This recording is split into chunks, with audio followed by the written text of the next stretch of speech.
ओम। चुनौतियों का चिंतन, हमारा घर हमारी जिम्मेदारी। 8वां भाग। विषय संख्या 6। पंच कर्तव्य। कोई भी व्यक्ति जीवन में जो भी जिम्मेदारियां निभाता है, परमपिता परमात्मा के द्वारा वेदों के माध्यम से मुख्य रूप से उसे इन 5 कर्तव्यों से जोड़ा गया है। आप देखेंगे कि इसमें अलग अलग वे सभी कार्य आ गए जो हमारी सभी परिस्थिति और सामाजिक संबंधों को प्रभावित करते हैं। बहुत ही सुंदर व्यवस्था दी है हमारे ऋषियों ने। इस लेख में हम एक एक कर देखेंगे और पाएंगे कि इस पर चलकर व्यक्ति अपने सब कर्तव्यों को कैसे पूर्ण कर लेता है। कर्तव्य की सरल परिभाषा है एक दायित्व जो अधिकार के अवधारणा का पूरक है, यानी किसी विशेष कार्य को करने या न करने के संबंध में व्यक्ति के उत्तरदायित्वों को कर्तव्य कहा जा सकता है। अर्थात परिवार, समाज और राष्ट्र द्वारा व्यक्ति से जिन कार्यों को करने की अपेक्षा की जाती है वे ही उसके कर्तव्य कहलाते हैं। किंतु कर्तव्य शब्द के इस पथ पर जो खबरें आ रही है वे न परिवार के लिए सही है और न राष्ट्र तथा समाज के लिए। आज के दौर को कलयुग कहा जाता है।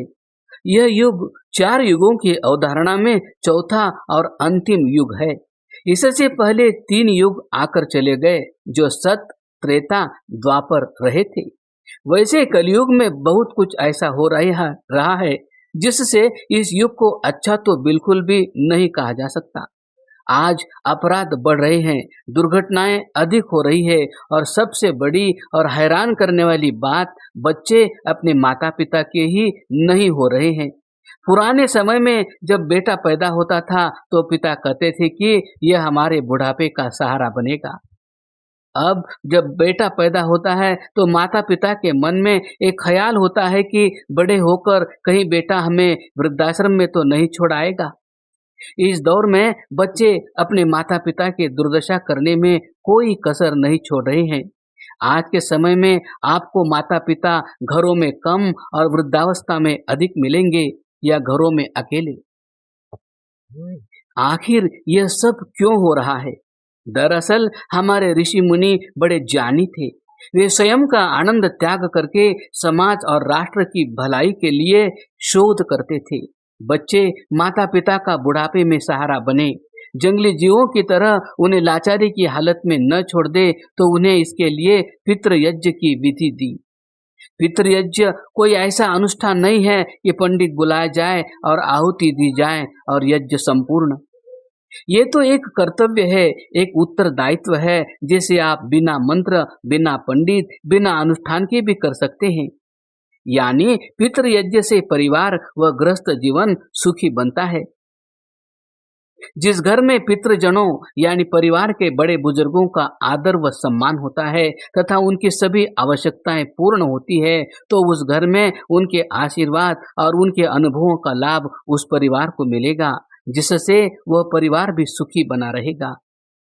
वेद हमें मरे हुए पितरों का श्राद्ध व तर्पण करना नहीं सिखाते, बल्कि जीवित माता पिता व वृद्ध जनों की श्रद्धापूर्वक सेवा शुश्रूषा करके उनकी आत्मा को प्रसन्न रखना सिखाते हैं, जिसको श्राद्ध कहते हैं।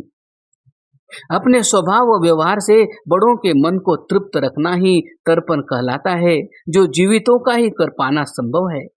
मरने के बाद करना एक अंधविश्वास ही है। पितृ शब्द में माता पिता, बुजुर्ग, गुरु, शिक्षक सभी समाहित है, जिन्होंने मुझे आगे बढ़ाने में कुछ न कुछ योग्यता दी है।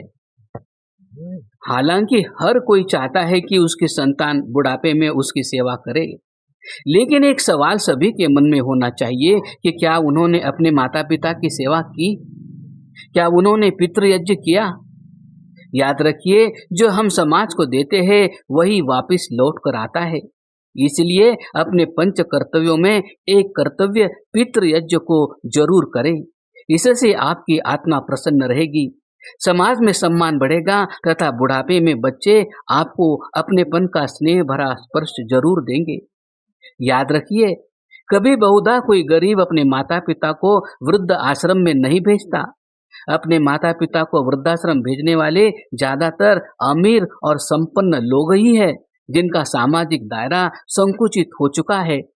ऐसे व्यक्ति स्वयं भी अपना जीवन आगे चलकर वृद्ध आश्रम में व्यतीत करते हैं।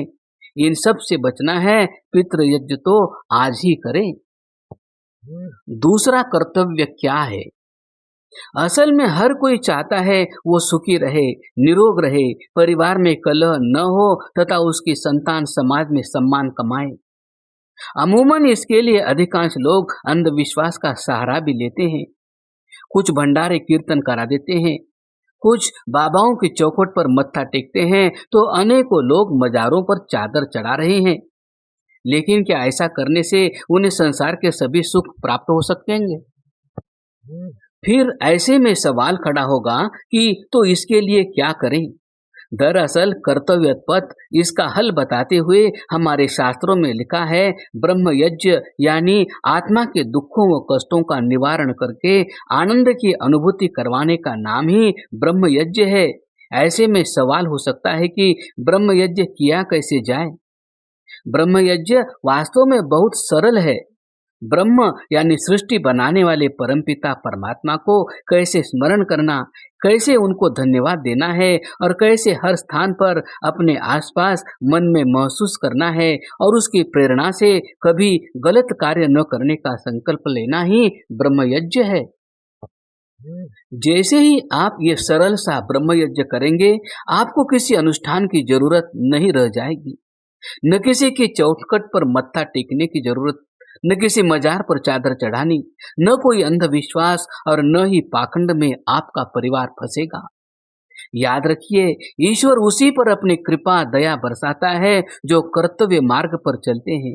अतः प्रतिदिन थोड़ा सा समय निकालकर ब्रह्म यज्ञ जरूर करें, अर्थात उस ईश्वर के सानिध्य में आंखें बंद करके कुछ समय बैठने का अभ्यास करना और आहिस्ता आहिस्ता समय बढ़ाते चले जाएं और उस ईश्वर ने हमें हमारे जीवन के लिए जो जो भी उपलब्ध कराया है उसके लिए बारंबार आभार और धन्यवाद करें। तीसरा कर्तव्य क्या है? असल में सामाजिक भाषा में एक कहावत है कि पहला सुख निरोगी काया, यानी अगर हम निरोग हैं तो यह संसार का पहला सुख है। किंतु आज जब हम देखते हैं तो जैसे ही थोड़ी सी उम्र बढ़ती है, कई बीमारियां लोगों को घेरने लगती है। किसी को शुगर की बीमारी है तो किसी को सांस फूलने की बीमारी, जबकि पहले ऐसा नहीं था। इसका कहीं न कहीं अर्थ यह है कि हम अपने जीवन में किसी न किसी पथ या कर्तव्य की अवहेलना जरूर कर रहे हैं। इसलिए शास्त्रों में इसका उपाय दिया है देवयज्ञ, यानी जैसा हमारे आसपास वातावरण होगा ऐसा ही हमारा स्वास्थ्य रहेगा। या कहो, अगर हमारे देवता प्रसन्न होंगे तो हमारा स्वास्थ्य सही और मन प्रसन्न होगा। अब आप सोच रहे होंगे, ये क्या अंधविश्वास है, इसमें देवता कहाँ से आ गए? दरअसल जो सबको बिना भेदभाव किए सब देते हैं वही देवता है। जैसे जल, वायु, अग्नि, पृथ्वी और आकाश, ये हमसे बिना लिए अपना सब कुछ दे देते हैं, तो इन्हें पोषण हमें ही देना होगा, इन्हें शुद्ध रखना होगा। याद रखिए, प्रकृति अपने पास कुछ नहीं रखती, जो हम उसे देते हैं वो वही वापस लौटा देती है। अगर हम अग्नि में पॉलीथीन डालेंगे तो बीमारी और बदबू मिलेगी, और उसमें शुद्ध घी और सुगंधित सामग्री डालेंगे तो शुद्ध हवा और खुशबू मिलेगी। क्योंकि हम ही तो इन देवताओं को अशुद्ध करते हैं, अतः शुद्ध रखने की जिम्मेदारी भी तो हमारी ही है। इसलिए वेदों में इस कर्तव्य को देवयज्ञ कहा गया है। हमें पेड़ पौधों से लेकर जल, वायु, अग्नि, पृथ्वी और आकाश को साफ रखना है तो देवयज्ञ जरूर करें। प्रतिदिन न सही, कम से कम सप्ताह में एक बार यज्ञ जरूर करें।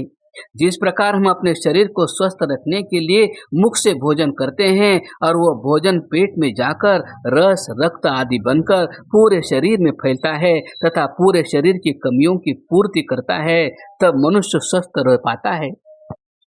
यही काम यज्ञ का है। जैसे ही हम आहुति डालेंगे, हमारे आसपास का वातावरण शुद्ध होगा और शुद्ध वातावरण ही स्वस्थ शरीर का पोषक है। ये कर्तव्य जरूरी है क्योंकि इससे ही शरीर स्वस्थ रहता है। आप देखेंगे कि हमारे सभी महापुरुष यज्ञ करते थे। विज्ञान के द्वारा किए गए अनेक शोध परिणामों से यह सिद्ध हो चुका है कि यज्ञ से वातावरण में मौजूद विषैले तथा हानिकारक तत्व समाप्त होते हैं, कम होते हैं। बैक्टीरिया और फंगस आदि पर भी यज्ञ का बहुत सार्थक प्रभाव पड़ता है। अतः हमें यज्ञ अवश्य करना चाहिए। यज्ञ का विज्ञान तो कमाल का है। आप वायु की शुद्धि आदि के परिणाम देखना और यज्ञ के विषय में बहुत कुछ जानना चाहेंगे। अगर आप चाहेंगे तो यज्ञ करना भी सीख सकेंगे और कर भी सकेंगे। इस देव यज्ञ के इतिहास और वैज्ञानिक लाभों के बारे में और अधिक जानकारी चाहते हैं तो 7428894020 पर मिस कॉल दें। आपको एक संदेश मिलेगा, उसको खोलकर आप सब जान सकेंगे। चौथा कर्तव्य है बलि वैश्वदेव। इसे क्यों और कैसे करें, आइए यह देखते हैं। असल में किसी अच्छी चीज की गलत व्याख्या समाज को पतन की ओर ले जाती है, अंधविश्वास और कुरीति पैदा करती है। जैसे हमारे शास्त्रों में मनुष्य के लिए एक बलि वैश्वदेव यज्ञ बताया गया है। बहुत सारे के मूर्खों ने बलि वैश्वदेव यज्ञ को जीवों की बलि से जोड़ दिया कि पशुओं की बलि देकर उन्हें देवताओं को अर्पित करना तथा अपने किसी प्रिय वस्तु की बलि देकर किसी अन्य को प्रसन्न करना मान लिया। जबकि बलि वैश्वदेव यज्ञ का अर्थ जब हम पढ़ते हैं तो अपने शास्त्रों पर गर्व होता है कि ये ग्रंथ न केवल मनुष्यों का बल्कि संसार के सभी जीवों से प्रेम करना सिखाते हैं। यानी जो पशु पक्षी हमारे आसपास रहकर प्रकृति की सेवा करते हैं और अपना भोजन स्वयं नहीं बना सकते, उनके लिए भोजन की व्यवस्था ही बलि वैश्वदेव यज्ञ कहलाता है। पक्षियों को अन्न डालना, पशुओं की सेवा करना बलि वैश्वदेव यज्ञ हमें यही सिखाता है। आप गर्मियों में छत पर पक्षियों के लिए किसी बर्तन में दाना पानी रख सकते हैं। अगर घर में गाय नहीं है तो आसपास की गौशाला में गायों के लिए चारे का दान कर सकते हैं। यानी इस यज्ञ से सब जीवों को प्रसन्न रखा जाता है। जो भूखा है उसको भोजन देना, जो प्यासा है उसको जल देना, जो असहाय है उसकी सहायता करना, जो जीव हम पर आश्रित है उसकी रक्षा करना ही बलि वैश्वदेव यज्ञ कहता है। इस यज्ञ में जीव हिंसा का कोई स्थान नहीं है। जब सब जीव प्रसन्न रहेंगे तो प्रकृति भी शांत रहेगी, उसमें किसी प्रकार का प्रकोप नहीं होगा और सब जगह शांति बनी रहेगी। और शांति न केवल हमारी जरूरत बल्कि हमारा कर्तव्य भी है। और जिन जीवों को हम पालेंगे भला उनको मारकर खाना कहाँ तक ठीक है, इस पर सोचना जरूर। पांचवा कर्तव्य हमारे लिए क्यों जरूरी है। कई बार हम सुनते हैं कि फला इंसान के घर गए थे, न पानी दिया न खाने को पूछा। कोई कहता है कि रिश्तेदार के घर गए थे लेकिन रात में टिकने की जगह नहीं दी। मसलन परिवार या आपसी संबंधों से लेकर विकट परिस्थिति में कई बार एक दूसरे के प्रति कटुता पैदा हो जाती है, आपस में वैरभाव रहता है और परस्पर लड़ते झगड़ते रहते हैं। तो हमारे शास्त्रों में इसका सरल और बेहतरीन हल दिया है। इसे अतिथि यज्ञ कहा गया है। अतिथि यज्ञ का सीधा सा अर्थ है कि गृहस्थियों के घर पर संत, सन्यासी, सगे संबंधियों का आना जाना बना रहे। जिस गृहस्थ में इनका आदर सत्कार होगा, उनके घरों में प्रवचन होंगे, उपदेश होंगे और उस घर में परस्पर विरोध व कटुता कभी भी नहीं रहेगी। इसका कारण यह है कि परस्पर विरोध व कटुता अज्ञान से ही उत्पन्न होती है। तो सन्यासियों और विद्वानों के सदुपदेश जिस घर में होंगे उस घर से अज्ञानता दूर हो जाएगी तथा परस्पर प्रेम व सहृदयता का वातावरण बन जाएगा। तब पति पत्नी, सास बहू, भाई भाई का झगड़ा कभी नहीं होगा और वह हर घर परस्पर शुद्ध व्यवहार से स्वर्ग के समान बन जाएगा। इसे आप यज्ञ कहें या आवश्यकता कहें या फिर कर्तव्य, जो आपसी संबंधों को मजबूत करता है, समाज तथा राष्ट्र की उन्नति में भी एक बड़ा यज्ञ होता है। समाधान।